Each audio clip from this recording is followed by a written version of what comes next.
reiterate as well, a lot of people keep saying to me, why can we not see the recording marker appear on here?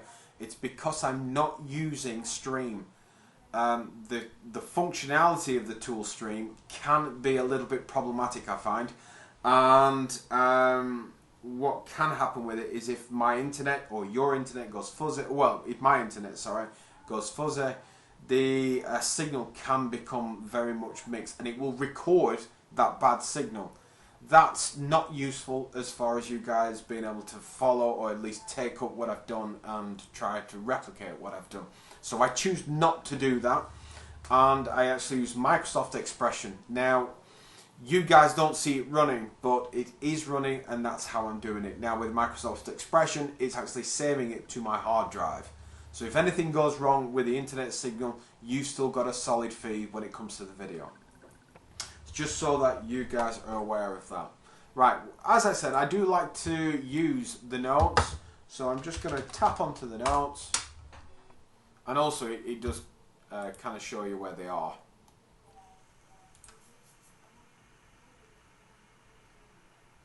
Again, as normal, the feeds, my blackboard, sorry, my blackboard will appear different. So for those of you who go on there and go, mine doesn't look like that, that's why it doesn't look like that, because it is clearly different to what we're doing. Now, I don't know who's had a crack at doing, let me just turn all them off.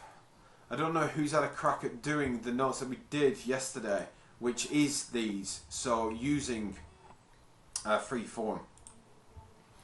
You'll notice that the notes, let me save it on the desktop, you'll notice that the notes themselves are very long-winded, and they are very long-winded. This is where we start to get a difference. So what we're going to do is, you'll see here, now for those of you who didn't, I'll quickly show you. You see here, what I'm talking about is, this came from a hiking stick. Those of you who know Graham Calderbank, he was heavily into climbing at one point, and one of the companies he was using, I was fascinated about how they actually produce the handles. There's lots of different ways of how they produce grips, lots and lots of different ways. This particular way, what they were doing is free-forming around the nickname like the eagle head. You'll see what I mean in a second. So what I did is I used their off-the-shelf example and just produced my own.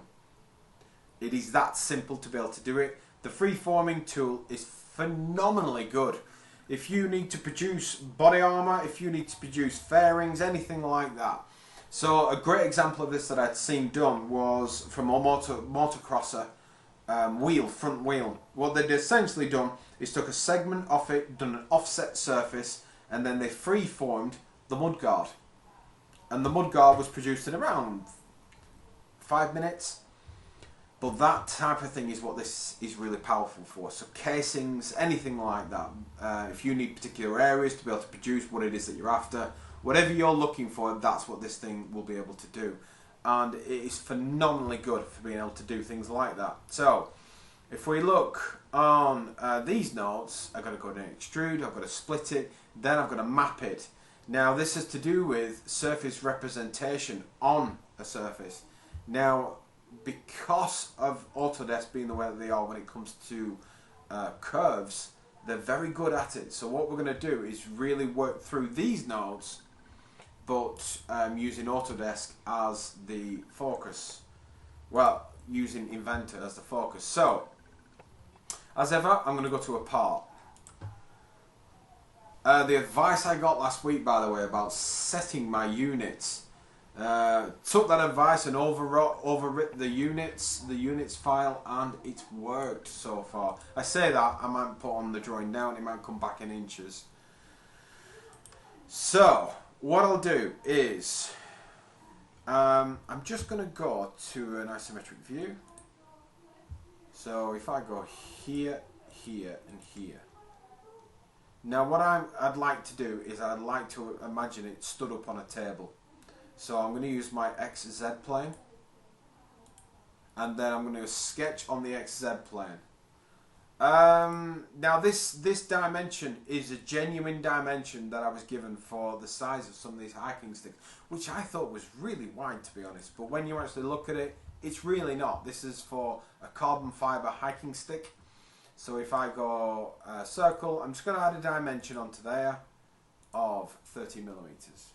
That's 30. 30 millimeters onto there, and what I'm looking to do is to create an extrusion of that of 130 millimeters. So I'm going to go 3D model, extrude.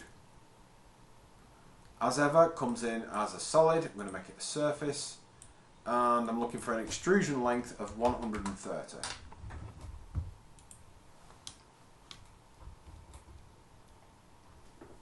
So that is what you should get. Something like that. Now this, see, it has a create freeform. Now what this refers to. Now in your default setting you have a freeforming tool which allows you to attach to here and then move around it that way. Now what I want to do is I want to use this as my base, and what I'm actually looking to do is to manipulate the front of this profile and the back of this profile to create my shape. So if I go to face, so what it does is it says you want to create a freeform. Choose the face you want to create it with. So I'm going to create from there. Then it says the lengths. What types of lengths would you like between it? Now I can split this down. If I've got a very intricate profile, I can make this up to, I can make this huge. I can do a 20 layout here, and then with my width, what I can do is do a 20 layout there as well. Now don't follow me with this because I'm just going to show you what happens. If I click OK, that's what it gives me. And that means each one of these points here I can manipulate to change. So let me just, I'll show you quickly and then we're going to come back to this anyway, so don't worry. What I'm able to do now is subdivide this into smaller pieces, and I can simply drag it. Now one thing to keep in mind, look at how it's restricted. You look here to here, it's actually trying to act around there. It's trying to hold it, but then it's looking at that average and it's moving them to make sure that this maintains a normal. So in other words, it's trying to bend it.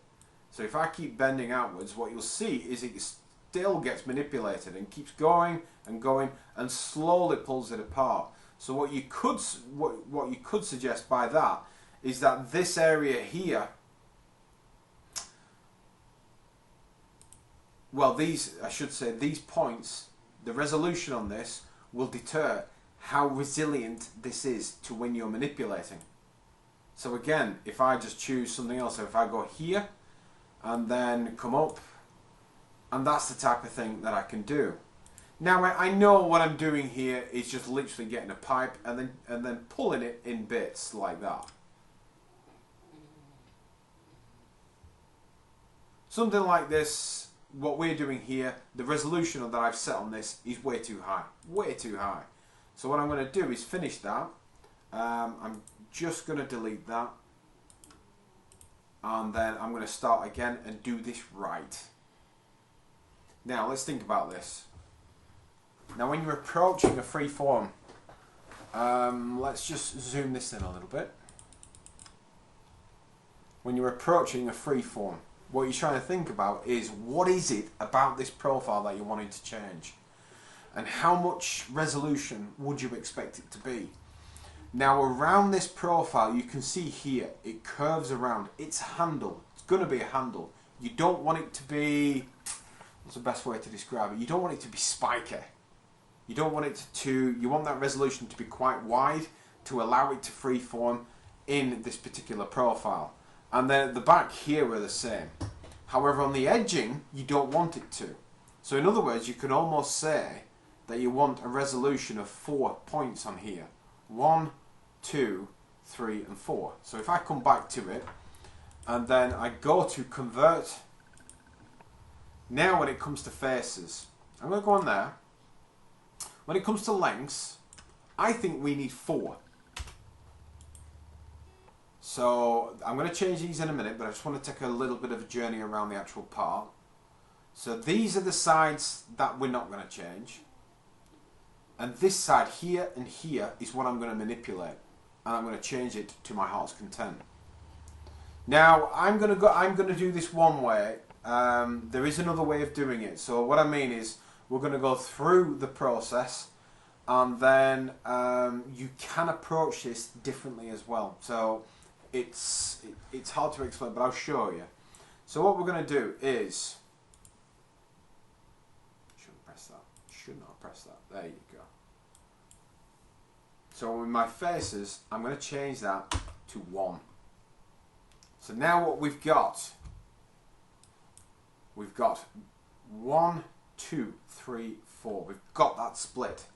So we know that we're going to manipulate 2 of these 4. Again, these 2 will be in line with each other. So it'll be either these 2 or these 2. Doesn't really matter which one we go for, just as long as we stay with our process that we're actually trying to define. So what I'll do is confirm that, and I'm going to hide that now because that's become obsolete. This is going to be our next phase in this process. If I click onto it, I can select them all one at a time, face by face.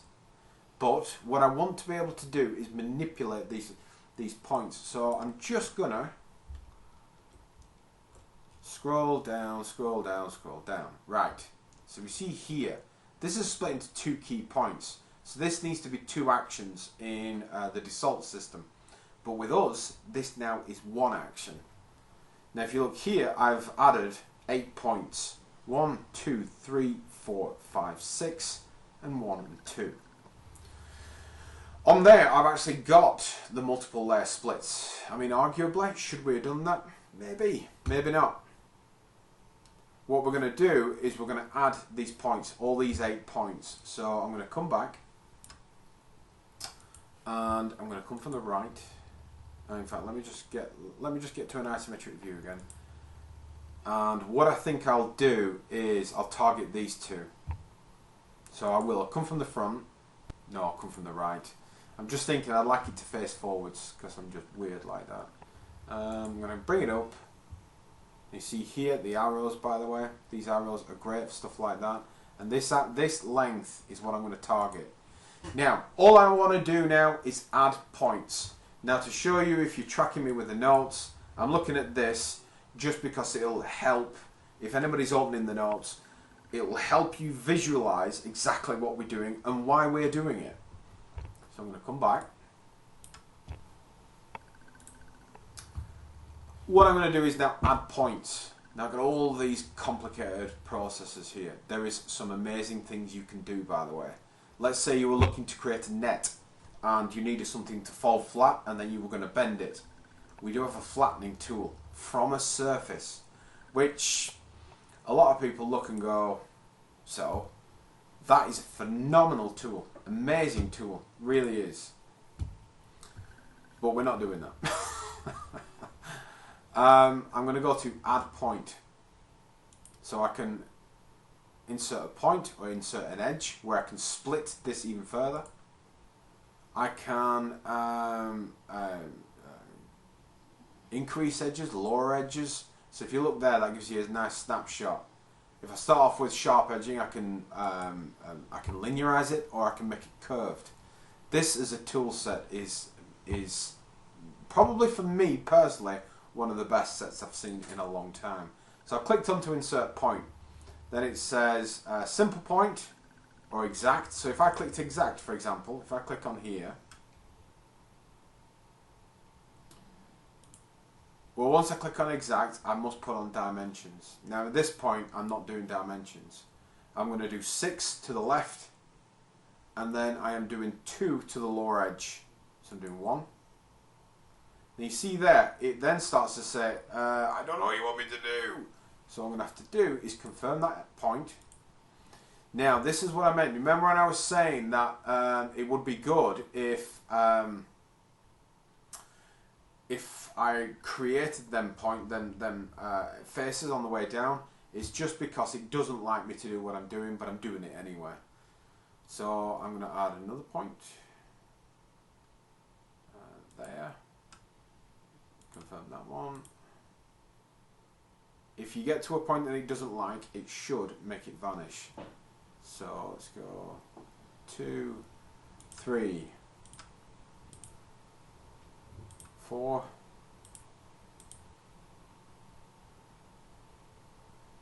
5, and I go 6, and 1 here, and another one here. So if I now just go to edit freeform, now with my edit freeform, I can click on all points. If I click on all points, it now presents me with all the points that I've added. Ah, I clicked one extra there, a bit low there. That's okay. Right, if you've done this, what I'm aiming to shape is something like that. So first things first, I'm going to bring up the first one.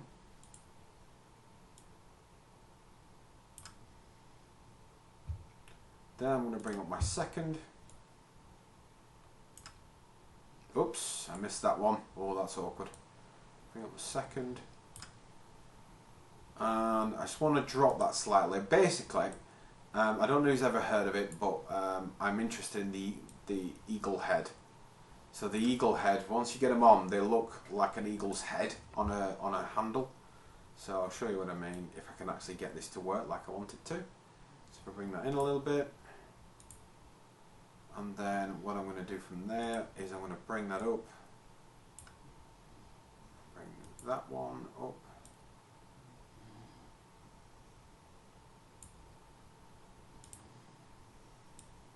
that one up,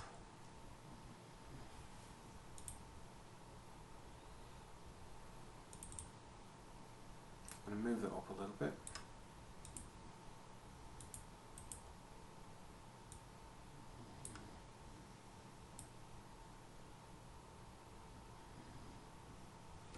No, I don't like that. Don't like that. Let me get back on that. I'm just being very awkward with that. I'm going to bring that up a little bit. Poke my nose out a little bit. And then what I'll do is I'm looking for a point. Now when I say I'm looking for a point, if I bring that up and really curve that up, and what I'll now try to do is just curve that over. And with this, you see how I have my my angle? I can drag that out, drag it up, drag that out. Really, I think if I do any of that, it's going to wreck it, so I'm just going to put that back and leave it like that. Now for me is the first part, so I'm just going to close that for a second. Let's take a look.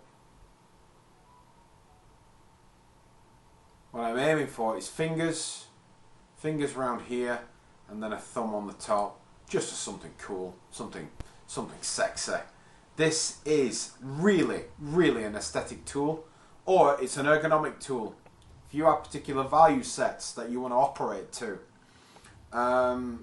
you can have a 3D scan of a human body and you can build profiles around it. Some of the students before asked me about some of the Iron Man bits that I'd made before. This all came after using Freeform tools. Basically, I would take scans, I'd take profiles, and then I could operate around it and then apply designs on the top. And then what I could be sure of, I could ensure that the body would fit. So more on a serious note, the skeleton stuff that we've done, the reason we know it fits bodies is because we designed it around a body. Which now sounds really weird.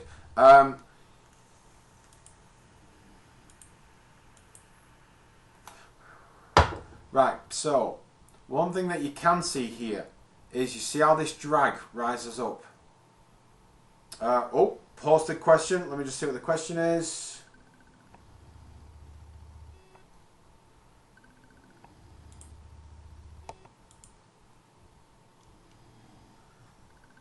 Oh, apologies. I don't think there was a question. No, there wasn't. It was a random post from somebody else. Nothing to do with this at all. Apologies for that. So, what you can see here is you can see how that flow moves from. God, it looks like a sarcophagus. You can see where that flow rises up. How this has been dragged into position. Now, if we put more faces on, which just because there's plenty of time today. I think I'm going to do that anyway to show you the differences between it, and we can see it. Now, what I want to do with that now is I want something to concave around this type of profile. So what I'm going to do is just add some points, just so I can drag the profiles. So I'm going to go, let's have a look, I'm going to go perhaps one here, confirm that, and then I'm going to add one perhaps here, and confirm that. I'm going to edit. Go to points, and with that I'm just going to move that a little bit and move that a little bit as well. You can see there how look at that curve as the reflections being refined on there. You can see this as a tool, what it's doing. It is, I do have a lot of respect for this as a tool because it is incredibly useful. Oh my good God, that went wrong for me. Oh my God. Let me just put that back. God bless the. I must have been hitting the wrong manipulation. Let's try that again. So I've got points. I'm going to come on here. This will be much better if I do it this way. So I'm going to come onto here and I'm just going to pull along that axis, and then I'm going to do the same. I wish I could say that was the first and the last time that I'll do that, but I'm sure it won't be. So right. That, for me, let's say for argument's sake, I'm now happy with that. I don't want to do anything else, I'm just going to close that. And then we look and go, right, okay, that is going to be our handle. Next thing that we need to do is now put profile to it. We need to make sure this thing is going to fit, this thing is going to suit, and actually be useful for whatever application we're choosing this to be. I'm going to finish my freeform, and now what I've got is a singleized piece for me to operate around. It's simple, dead straightforward, but easy to do. So I'm going to go from my XZ plane, and I've just realised model the damn thing upside down. Silly sod. Oh my God. So it's okay. We're just going to model in relation to what it should have been. So I'll come onto here. So I'm going to scroll down, and the extrusion from here is actually 110. And we're on 130 extrusion, so we've got a nice 20 mil, and I'll fit that on in just a second. I could just put another plane beneath. Right, so the next thing I want to do is I want to start to close this off. So I'm going to go stitch, oh, apologies, I'm going to go patch. So I'm going to patch there. And I'm also going to patch underneath. So now, technically, it is that solid base structure. But please keep in mind, for your assignment, I will only be marking surface. So whatever weapon of choice you choose, SolidWorks, Inventor, whatever you choose to use, I will be marking surface only. So if there is solid, you will just get 0 for it. So if you do one surface, and then do everything else as a solid, you'll be marked for one surface. Last year I did have that happen, and they scored an amazing 3 just because they made a surface. Well done. I just want you to keep that in mind. So right, I've capped it off, and I've just realised we're capping it off. I don't need to put a plane on there. I'm going to go beneath. Now this is beneath my handle grip, and I'm going to put a sketch on there. And this was a 30mm sketch. I say that. It's 18mm sketch. Tell you, I'm going to fasten my own shoelaces. So I'm in here, and all I'm going to do is come to here and put on an 18mm sketch. So under my 18mm sketch, and now this is a 110 extrusion. I know that because I'm literally just looking. So I'm going to go 110 extrusion, 110, and it's also going to be a surface. Click OK. So now everything is still compliant. It's still a surface, which is great. What I need to do is trim this bottom base out. So what I'll do is go trim. And what cutting tool do I want to use? Can I just extrude that? Yeah, oh yeah, because I can click from the design tree. And we're using that as a cutting tool. It's now saying what do you want to cut away. I want to cut away the hole and then click OK. And let's just double check. It's funny, isn't it? You're looking, you go, well, I can't be clear if that hole's actually there or not. You'll know in a second. If you've done it right, you'll know in a minute. So if I go to patch, and all I'm going to do is now patch the top and click OK. Now I'm in a position where everything has been returned as a surface. Everything is returned as a surface. What I can now do is I can choose to make it out of anything I want. I can put this into simulation, I can put this into all sorts, and it be there, which is great. It's really good. What I'll do though is I now just want to add a fillet. I'm going to add a face fillet. Now face fillets, what they do is, as I've said before, I don't know who's heard, but as I've said before, when you don't have surfaces that are connected or knitted together, what the system does is says you've got one surface here, you've got another surface here, how are you going to get these two to bridge? Now with a face fillet, what it says is take that one surface, take the other surface and bend them relative to each other and make sure that both finish with a tangent relationship, or at least normal to between the two, to make sure that the return is a collinear value that it gives you. Now, granted, 99.9% of the time you want to knit them surfaces, you want to stitch the surfaces and make sure that it's consistently one surface that you're working with. Sometimes it's best not to. Now, I can tell you a million times when it's going to be good, when it's not going to be good, but the truth of it is you're only really going to get that experience by experimenting yourself. These are only basic parts. The assignments I will be setting for you, I am intending to challenge you quite highly in doing this. I'm going to give you plenty of time to get through it, but I am going to be challenging you quite highly. I will be showing you some good examples, but this year's assignments are totally different. If anybody's on Aero, I've just been meeting with Abdullah now. We're literally stitching together how your other module and this are going to overlap. If you're on motorsports, there are similarities to last year's assignment. However, I've gone to a whole new level with the topic that you'll be faced with. If you're on mechanical or CAE, you guys, you're going to be faced with something which I've been working on a lot recently. However, it's not going to be straightforward. So no pressure. Right. Now this surface, this face, so I'm going to go fillet.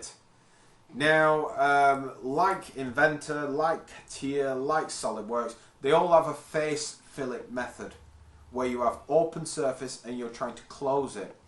So what I'm going to do is, in this case, I can either go variable, I can go to my all round, or I can use a face fillet. Now with the face fillet, what it says is present me with your first surface. Now I'm just going to quickly rely on these notes because I always forget exactly what value I attached to the top edge. 1 millimeter. So we're doing 1 millimeter on the upper surface. So I'm going to do 1 millimeter radius, and I'm going to choose my top face, this face. And I'm going to do my counter faces. Now you look there, me selecting that, what it actually does, it says, right, yeah, this is all a single surface set, that's what can be accepted. Now at this point now it comes in and says, can't do it. And you go, okay, but why? Like most systems, doesn't tell you why, doesn't tell you what's going on. You can see here that what it's attempting to do is include tangent faces, optimized to a single face. So we're going to try and bring these together once it's all been done. And if anybody sees this, this is preview. That's all that is. So what I'll do is say, what if I ask it to flip the surface face? Ah! So you see now, What this suggests is that it was pulling in the wrong direction. But if I try to flip the other face, you go, okay, so what's that mean? So what it actually means, this is one thing where I think Autodesk should really change it. No arrows to tell you which way we're moving. Just tells you that it's moving in or out, and you go, so which way's, what's the, I'm not sure. But if I flip it so that it's predefined outwards basing and it's bending it actually round like that. Again, it's not clear, and if you're all frustrated, I'm frustrated as well, just because you're looking, you go, that is not clear. But if I click OK, what it's now done is presented me with the surface on there like that, which is great. So now what we've got our handle. I'm going to show you another way in a second to just focus on that, how we can create a difference in that.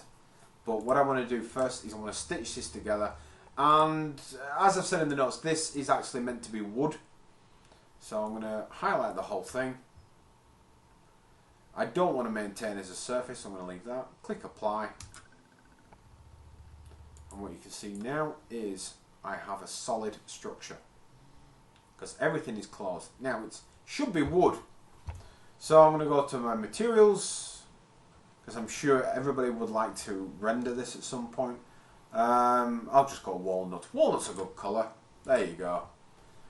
And then if I go to view and shaded, what we get now is a sexy handle, which sounds weird. 2 seconds, got a quick question.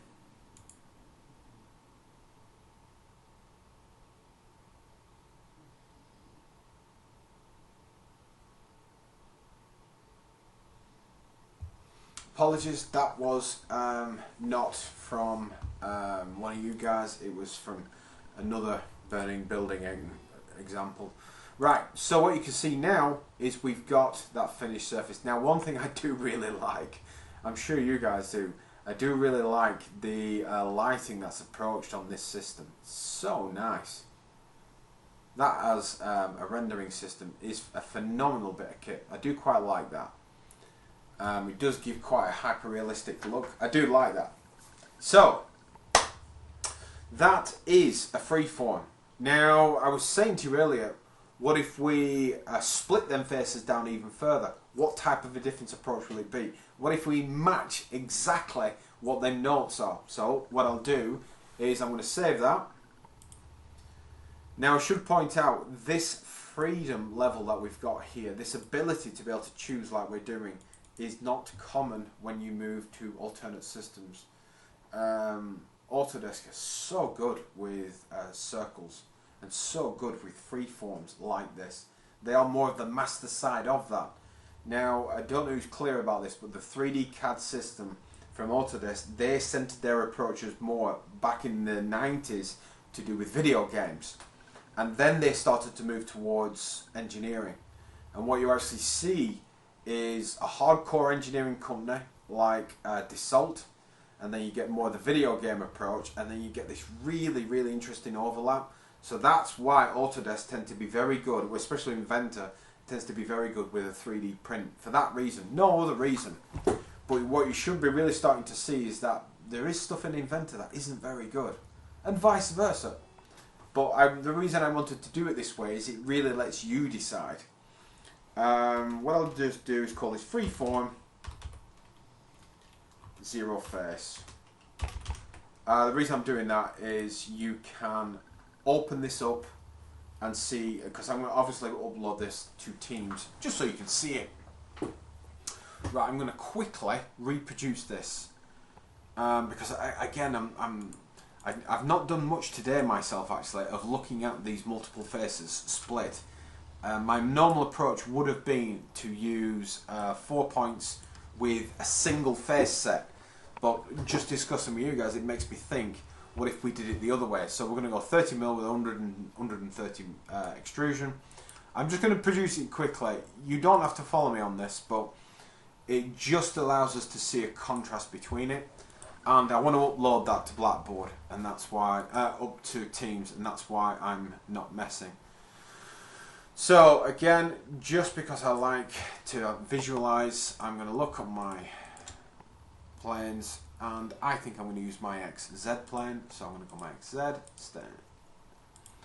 We've already produced this, so I'm just going to go relatively quick, and I'll come onto here, and then from there, I'm going to go my 30mm, come on you swine, 30mm, and then I'll go to SolidWorks extrusion.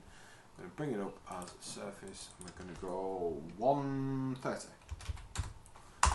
Right, so that gets me back to that position again. So, let me just look at how many splits SolidWorks actually does. So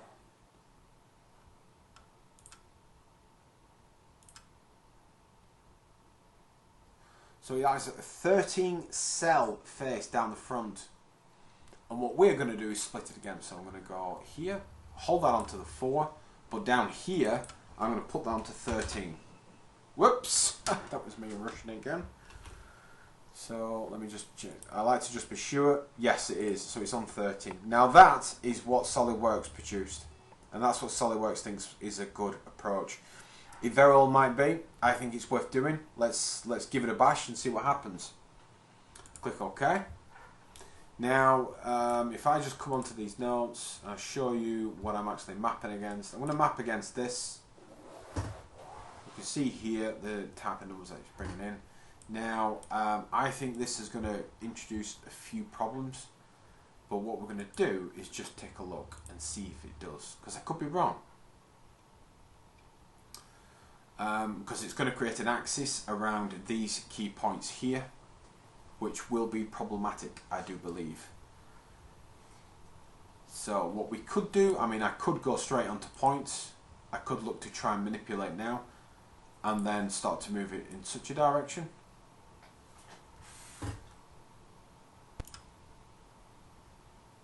Saying that.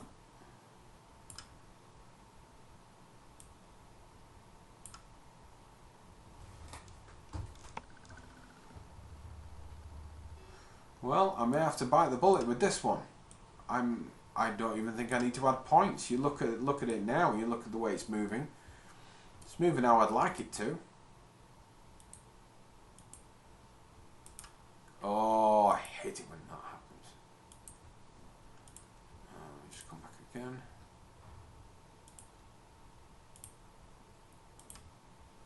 Let's try that again. There we go. Right. So bring that up. Bring that in a little bit. Yeah. Look at that. Okay, then,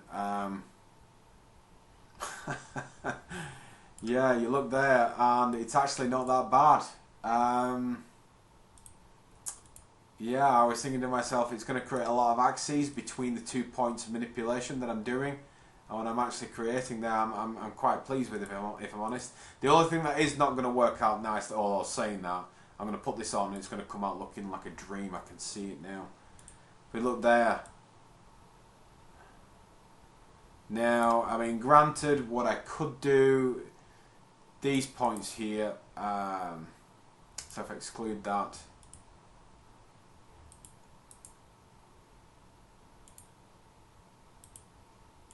so we've got a question in. Let me see what your question is. We got a question? No, we don't have questions. Again, we don't have questions. What I'll do is bring this across. Yes, I do have a question. Oh, 2 seconds. Let me just pause, just because I can appreciate that not everybody like to appear on.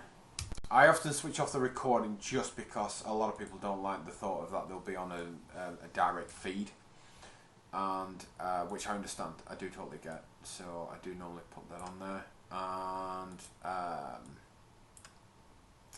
yeah, so I would point out to everybody, if you have been looking at last year's assignment, if somebody gave you last year's assignment, please do not do it, because the weighting this year is totally different. And I've done it just because I've had it in the past where students receive the assignment from years above and they've gone, that's what assignment will be. It isn't that. So it's just to let you know that not to do that. So what you see there is the same profile, but what you can see is that by using the face that I've done, it actually restricts that area. So I'm going to turn that off. It actually restricts that area, so it becomes more less elastic, let's call it. And that flow between the two tells me that really, if you look at that, we could probably get away with probably half the amount of faces that this is decided with.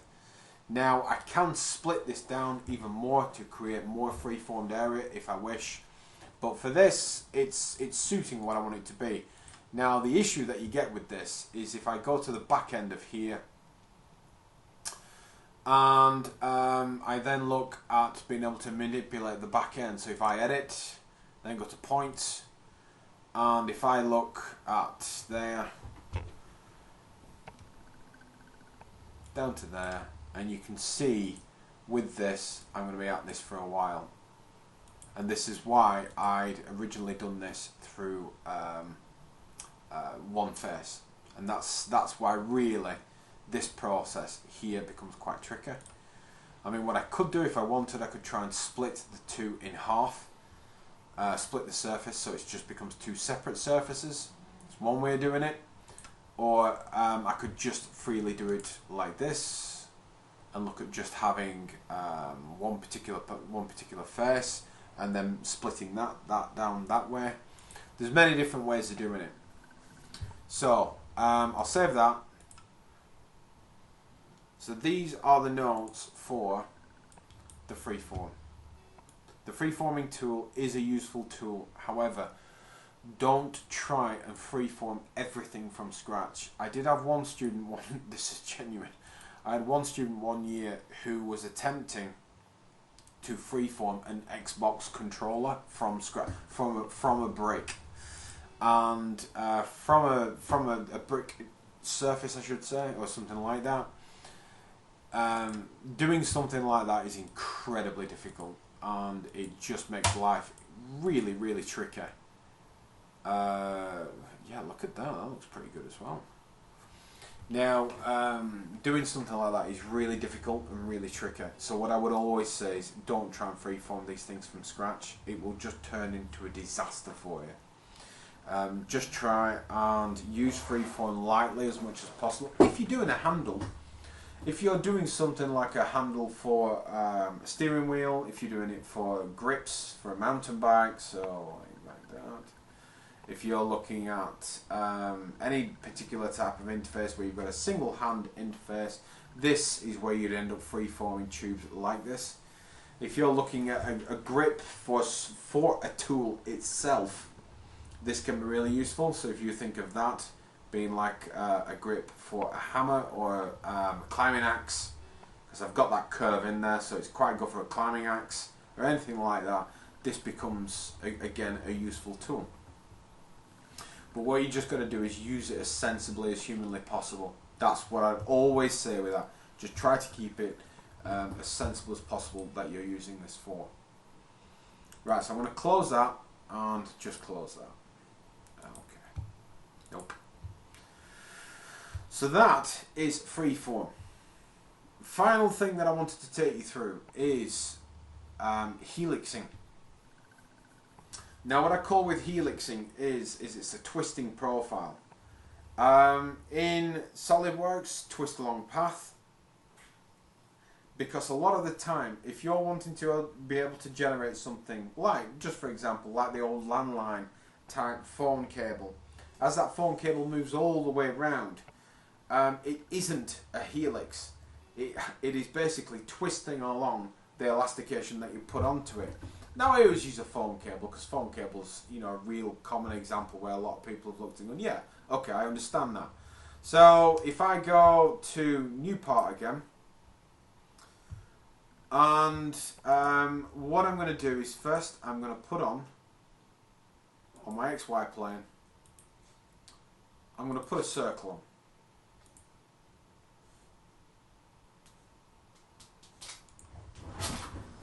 on. 2 seconds.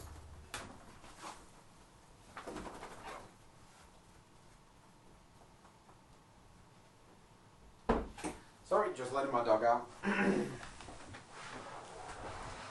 So I'm going to put a circle What I'll do is choose a size for this, and I'm going to give this 150 mil.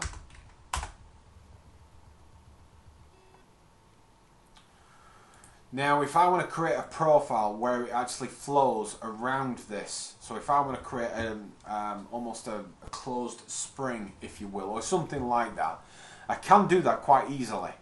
So, the SolidWorks example, for anybody who's been following me with this, you'll know that we keep this relative to the actual circle.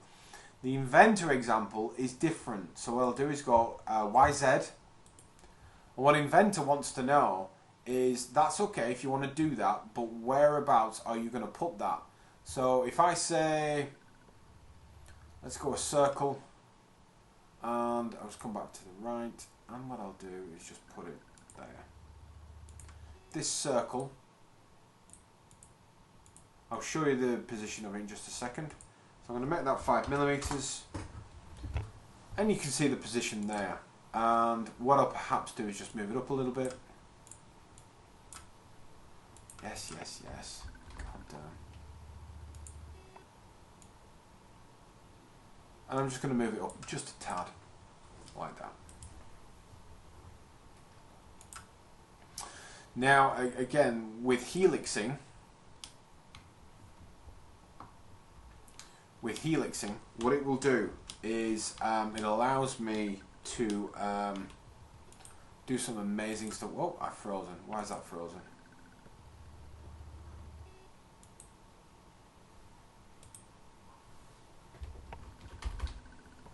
There we go, I'm back on track again. So now what I can do is I can use a sweep.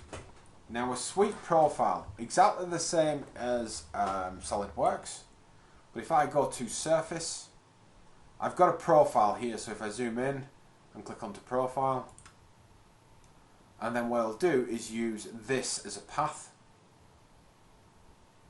if it's ever going to let me.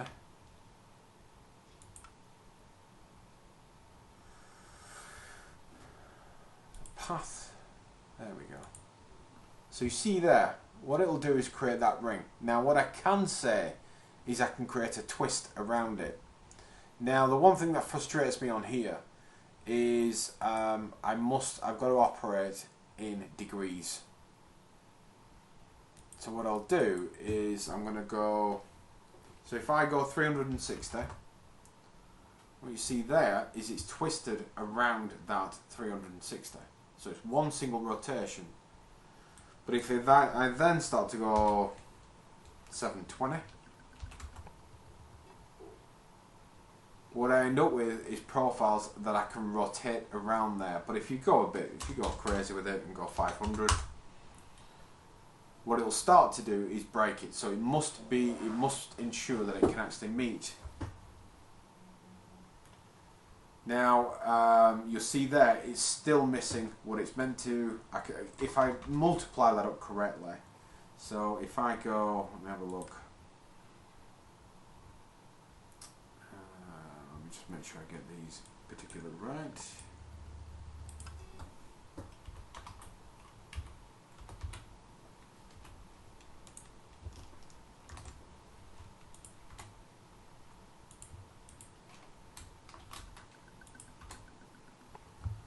If I go 1,800,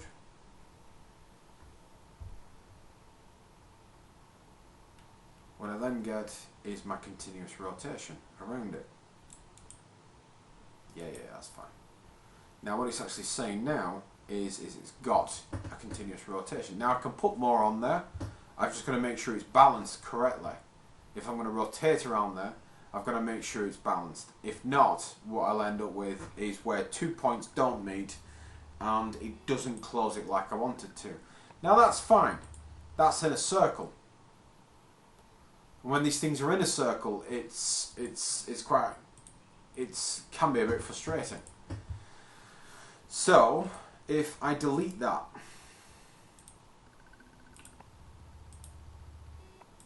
and this time if I go back into my original profile, rather than redesigning, I'm just going to go into there and turn that into a construction.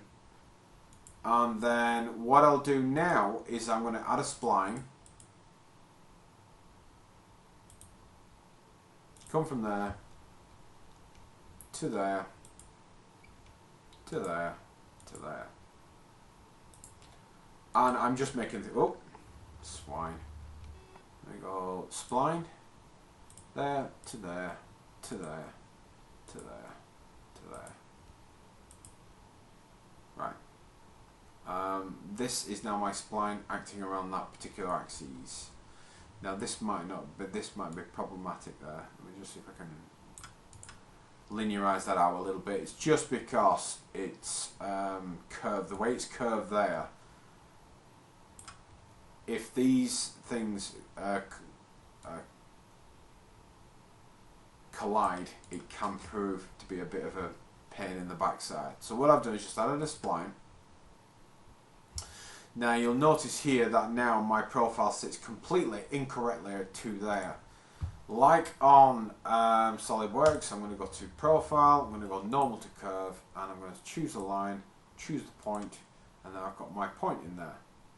So if I now go onto here, then go to Sketch, what I'm now in a position of being able to do is put on my circle again, and I think I set it to 5mm. Well, I'll leave it at 4.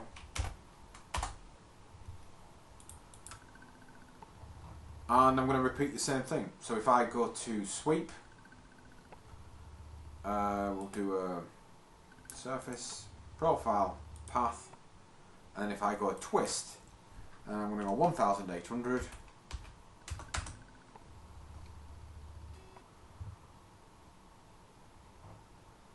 What I end up with is a little bit heavy of a profile there, so let's just add a few more onto there. So I'm going to go 7,200 degrees, that is. What it'll do is just curve around it.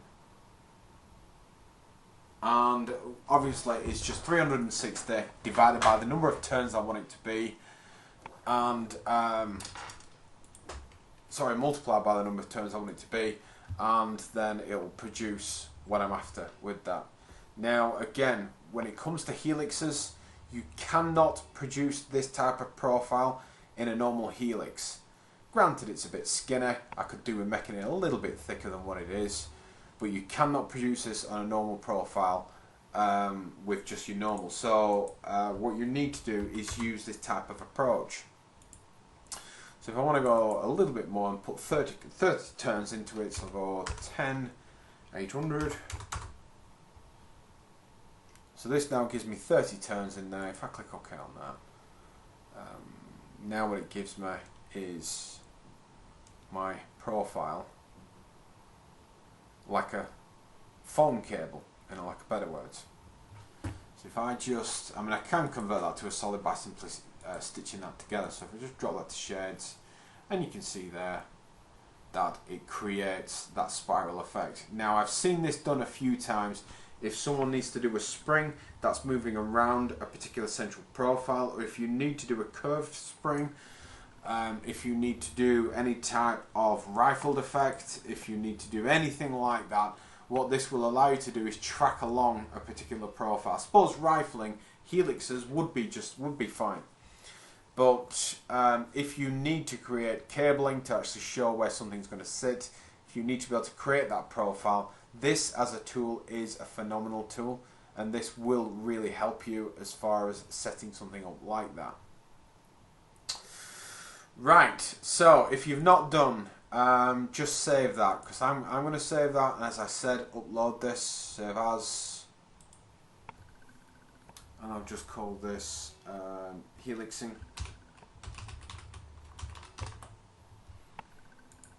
So again, I'm going to upload these as the two sets, so at least then you've got both sets. Right, so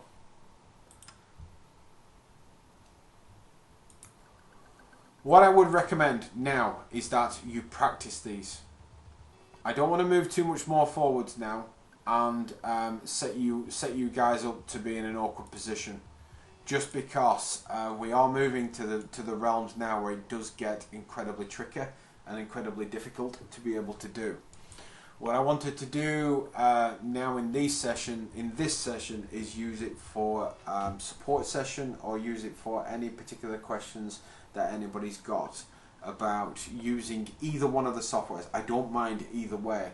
This is just about using the tool to actually solve a particular problem with it.